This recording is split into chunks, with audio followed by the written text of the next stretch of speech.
Hi hello नमस्कार, स्वागत आहे तुमच्या दी सिंपल वर्ल्ड या चॅनलवर।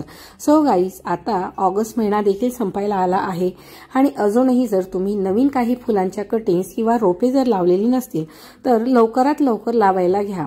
पुन्हा पाऊस कमी झाला की कटिंग्स लवकर ग्रो होत नाही किंवा रोपे छान प्रकारे ग्रो होत नसतात। मी देखील आज तुम्हाला एका अपराजिताच्या सीड्स पासून रोपं कशी तयार करणे किंवा त्यांचं रिपॉटिंग कसं करणे, तसेच भरपूर फुले येण्यासाठी अपराजिताला घरीच कसं लावायचं याची साधी सोपी अशी पद्धत सांगणार आहे। सो व्हिडिओ कुठेही स्किप न करता संपूर्ण पहा। मंडळी, आपल्या घराच्या अंगणात अपराजिता लावले तर खूप शुभ मानले जात असते। अपराजिताचे दोन प्रकार असतात, एकाला निळी फुले आणि दुसऱ्याला पांढरी फुले येतात। ब्लू अपराजिता सहज उपलब्ध आहे, या दोघींपैकी तुम्ही कुठलीही लावू शकता। मी या ठिकाणी तुम्हाला ब्लू अपराजिताचे सीड्स थ्रू ग्रो करून दाखवणार आहेत आणि जे पांढरे अपराजिता असतात त्यांचं रिपोर्टिंग करून दाखवणार आहे। असं म्हणतात की अपराजिता लावल्याने घरात सुख, शांती आणि समृद्धी नांदते। तसेच हे लावल्याने किंवा ही रोपे कोणत्या दिशेला लावावे हे देखील आपण आज जाणून घेणार आहोत। वास्तुशास्त्रानुसार अपराजिताचे रोप हे घराच्या पूर्व, उत्तर किंवा ईशान्य दिशेस लावावे। ही दिशा देवता आणि भगवान शिव यांची दिशा मानली जात असते। हे अपराजिताची लागवड करण्यासाठी सर्वोत्तम हंगाम म्हणजे वसंत ऋतू आहे। अपराजितालाच गोकर्णी देखील म्हणत असतात। गोकर्ण फुलाचे अनेक फायदे शास्त्रात देखील सांगितलेले आहेत। याने घरात पॉझिटिव्हिटी तयार होते। तसंच धर्मग्रंथानुसार गोकर्ण फुलाला अपराजिता, विष्णुप्रिया, विष्णुकांता या नावांनी देखील ओळखले जाते। आता जाणून घेऊया अपराजिताचे रोप कसे लावावे। सो गाईज, या ठिकाणी मी तुम्हाला जी शेंग दाखवली ती यांच्या सीडची होती, म्हणजे यापासून ब्ल्यू कलरचं अपराजिताचं फूल येत असतं। सो मी या ठिकाणी हे सीड्स अशा प्रकारे मातीत लावून ठेवलेलं होतं। एकाची वाढ बऱ्यापैकी झालेली होती आणि दोन अजून छोटे छोटे येत होती। जवळपास हे संपूर्ण प्रोसेसला 6 ते 8 महिने लागत असतात। आता यासाठी आपण चांगली आणि स्वच्छ माती घ्यायला हवी। तसेच यासोबत थोडी वाळू देखील घेऊया, म्हणजेच लागवड करण्यासाठी वालुकामय आणि सुपीक माती तयार होईल। मी या ठिकाणी सर्वात प्रथम जे कटिंग्स मी आणलेल्या होत्या ह्या होत्या व्हाईट कलरच्या अपराजिताच्या कटिंग्स, म्हणजे ह्या मुळासहितच मी आणलेल्या होत्या। सो मला आता यांना रिपोर्टिंग करून घ्यायचं होतं। सो मी या ठिकाणी प्लास्टिकच्या कुंडीमध्ये यांना ग्रो करणार होती, म्हणजे यांना आणल्यानंतर मी 1 ते 2 दिवस पाण्यामध्ये अशा ठेवलेल्या होत्या। मी या ठिकाणी प्लास्टिकच्या कुंडीत हे रोप लावत होती। तुम्ही मातीची देखील वापरू शकतात। ऍक्च्युअली मला रेक्टँगल शेपमध्ये मातीची किंवा सिमेंटची कुंडी मिळाली नाही, म्हणून मी या ठिकाणी प्लास्टिकची वापरते। पण मातीची कुंडी ही सर्वात बेस्ट असते।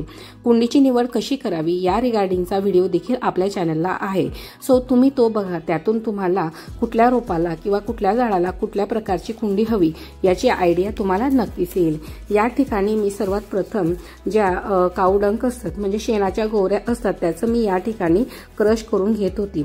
जर तुमच्याकडे वर्मी कंपोस्ट असेल तर तुम्ही ते देखील वापरू शकता। प्रथम मी शेणाच्या गोवऱ्यांची लेयर तयार करून घेतली। जर तुमच्याकडे ऑर्गॅनिक कुठलंही खत असलं तरी तुम्ही त्याचा या ठिकाणी वापर करू शकता। माझ्याकडे वर्मी कंपोस्ट सध्या संपलेले होते, म्हणून मी या ठिकाणी कावडंगचा वापर करत आहे। त्यानंतर मी या ठिकाणी कोकोपीटची देखील एक लेयर तयार करून घेतली। या ठिकाणी हे कोकोपीट ऑप्शनल आहे, जर तुमच्याकडे असेल तरच तुम्ही यूज।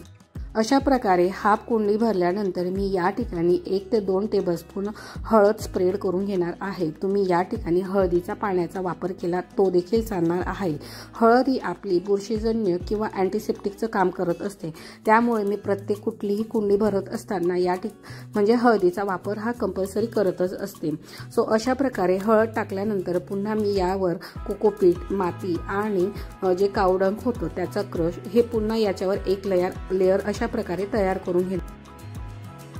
अशा प्रकारे मी कुंडी भरून झाल्यानंतर मी या ठिकाणी मातीत एक चहा पावडर देखील मिक्स करून घेत आहे। 2 ते 3 चमचे या ठिकाणी मी चहा पावडर टाकून घेत आहे। चहा पावडरमध्ये ॲसिडिक तत्व असतात आणि ते रोपांसाठी चांगले असते। या ठिकाणी तुम्ही चहा पावडर डायरेक्ट देखील टाकू शकतात किंवा त्याचे पाणी उकळून गार करून त्याचा देखील स्प्रे करू शकता। असे आपण दर महिन्याला केले तर आपल्याला भरपूर फुलं यातून मिळत असतात।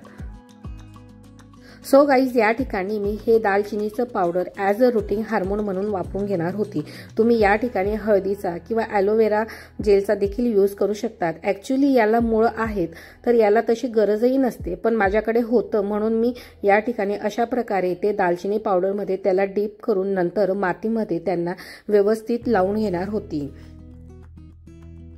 जर आपण बिया टाकून रोप वाढविल्यास त्याची वाढ होण्यासाठी 6 ते 8 महिने लागत असतात।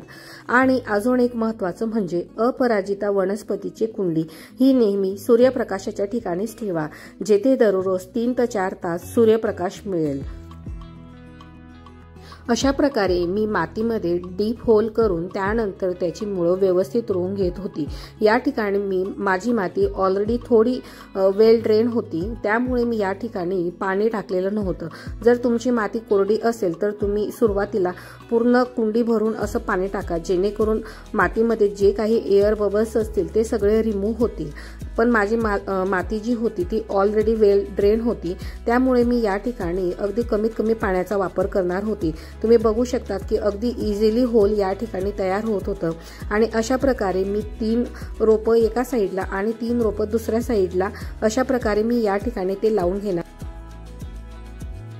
गोकर्णीला जेवढं सूर्यप्रकाश मिळेल तेवढीच यांची छान ग्रोथ होत असते, तसेच यांना जास्तीत जास्त फुलं देखील येत असतात।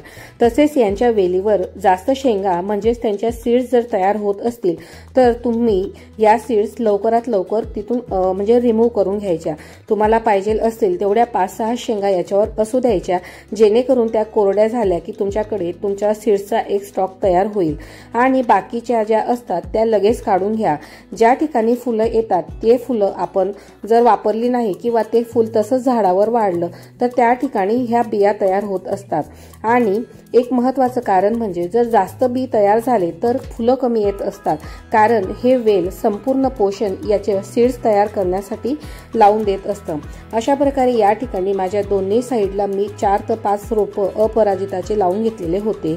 मला या ठिकाणी अशी त्यांची रिंग तयार करून घ्यायची होती। माझ्याकडे एकदम बारीक असा तार होता, त्याला मी कॉटनचा कपडा लावला आणि जेणेकरून की ज्यावेळेस रिंगवर पण मी पाणी स्प्रेड करेल तर तो कॉटनचा जो कापड असेल तो ओला राहील आणि वेलीला त्या ठिकाणी मॉइश्चर मिळेल। या हेतूने मी या ठिकाणी पूर्ण तारेला अशा प्रकारचे कॉटनचे कापड जे होतं ते रॅप करून अशा प्रकारे दोन्ही साईडला ही रिंग तयार करून घेतलेली होती।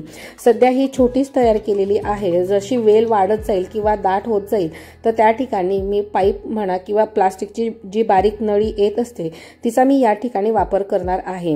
सो गाईज, अशा प्रकारे मी या ठिकाणी पाण्याचा बारीक असा स्प्रे देखील करून घेत होती।